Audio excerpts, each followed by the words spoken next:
Hey class, for our Vanguard group presentation, we're going to be talking about transnational capital, labor, and tech. To start, we're going to be looking at the table of contents here. What is Vulcan in general? Why now? Why is all of this happening right now in our society? Can it really replace humans? And looking at, the theory lenses, and then finally policy choices and yeah, wrapping up this whole topic in that sense. To start, we're going to look at what is Vulcan. I know a lot of you guys are probably not familiar with Vulcan, but it's really, shaping a lot of our community pretty strongly.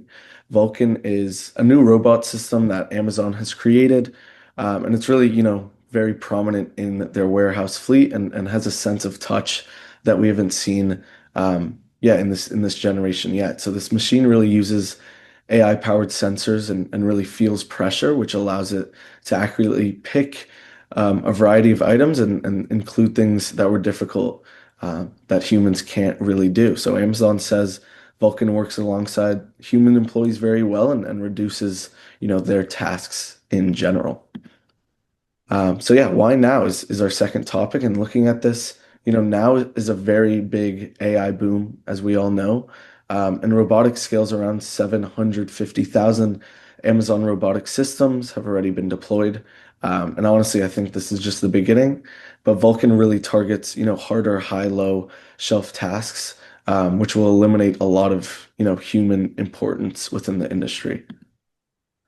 The effects of Vulcan are that Vulcan is really likely to raise fears of job losses as retailers reduce human involvement, and something that we've really discussed in class about how human, involvement might not be as relevant in the next few years.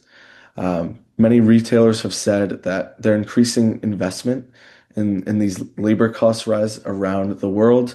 And Amazon has really faced industrial action across the US, but also in the UK, and elsewhere over low pay in its warehouse.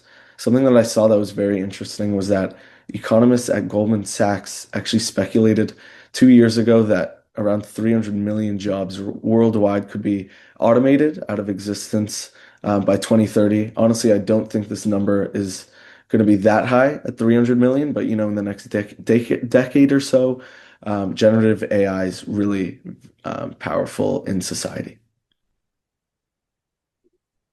So can it replace humans? Using force sensors and AI, Vulcan gently stows items and can reach inventory levels that strain human workers. It's already operating in Spokane and Hamburg, which is part of a network with hundreds of thousands of robots.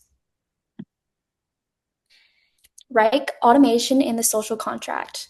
Through Reich's lens, automation's benefits don't trickle automatically. Rules decide who gains. Reich reminds us automation isn't destiny, it's a policy choice. Productivity rises with robots like Vulcan, but wages and security only rise if we build mechanisms to share gains. Even if Vulcan is assist, not replace job compensation shifts, fewer repetitive stall roles, more exception handling, and tech tending. Without indexed wage floors, profit sharing triggers, or shorter shifts at same pay, when throughput jumps, gains default to owners of capital. Savao post-globalization.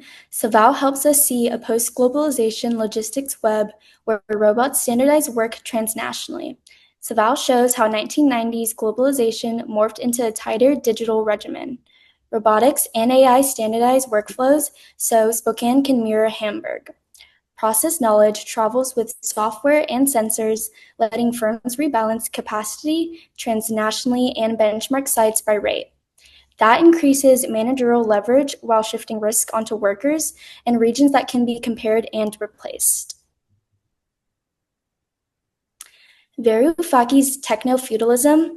Varoufakis would call this a deepening of platform rent, which control of data and infrastructure lets the firm harvest value from every transaction. Varoufakis argues big platforms extract rent by owning infrastructure, cloud, marketplaces, and logistics. Vulcan deepens control over the physical layer of Amazon stack when one firm owns marketplace access, warehouse choreography, and the robots, it captures value at every hop and sets the pace via algorithms. Policy focus shifts to antitrust, labor rights over data and pace, and forcing a robot dividend to workers who make the system run. Social interpretation through class relations is through job content shifts, surveillance and pace, and distributional effects.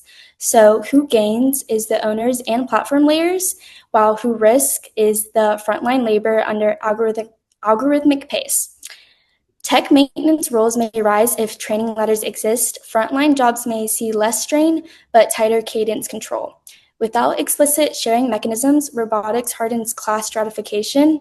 With gain sharing, pace limits, and portable credentials, assistive tech can assist workers too. Next, we'll talk about media framing and automation. And when we look at how automation and globalization are covered in the media, it's almost always presented as progress, something that's inevitable and exciting. News stories highlight innovation and efficiency, but rarely talk about inequality or job loss. This kind of framing matters because it shapes how people understand what's happening, and it makes automation feel like the destiny rather than a result of policy or different corporate decisions. By doing that, the media normalizes the idea that technological changes is something that we just have to adapt to instead of something we can guide.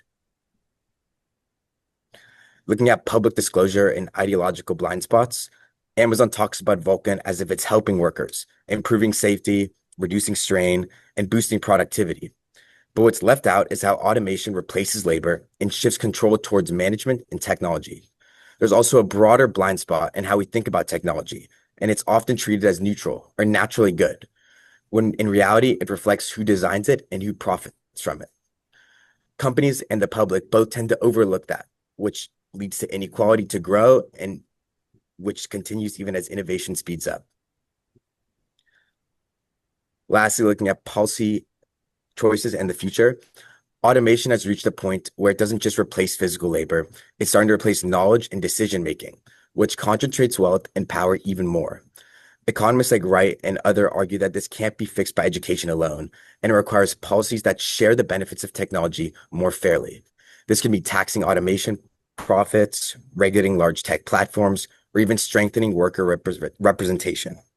This goal isn't to slow innovation down, it's to make sure that gains it creates are shared and not just captured by a few companies, but by the public as a whole.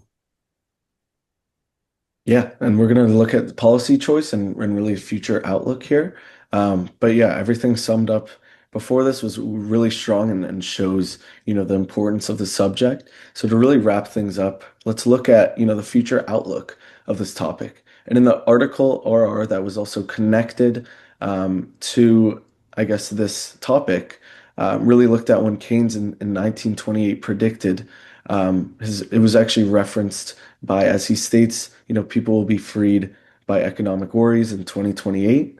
As we know, this probably won't be the case, as 2028 is much closer than we think. And society is definitely not on track for this to be, a new AI technology wave.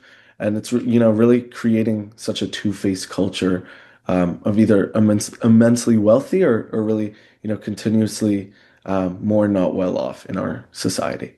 So we're going to leave you guys off with this discussion question.